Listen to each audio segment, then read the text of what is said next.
बसला गेला पाहिजे. दादा ते माधुरी हत्ती आणा परत वंताऱ्यामधून. लय भावना दुखवले.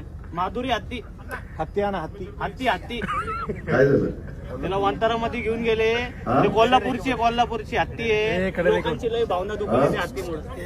अरे माधुरी हत्तीचं माधुरी हत्तीच म्हणलो की. त्या माधुरी हत्तीच्या बद्दल सुप्रीम कोर्टाने निकाल दिला आहे.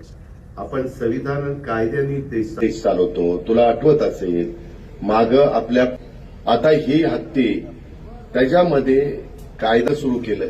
शेवटी तुम्हाला मला जसा जगण्याचा अधिकार आहे तसा पक्ष्यांनाही जगण्याचा अधिकार आहे, प्राण्यांनाही जगण्याचा अधिकार आहे.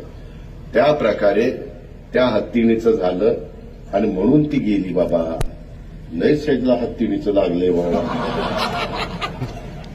तुला एकदा कुठं तरी हत्तीणीवर बसवतोस, परंतु तू चांगल्या भावनेनं बोलला असेल. तू प्राणीप्रेमी अशी म्हणून ती भूमिका मांडली. त्याबद्दल तुझं दुमत नाही, तुझं अभिनंदन. पण मी पण त्याच्या खोलात गेलेलो होतो.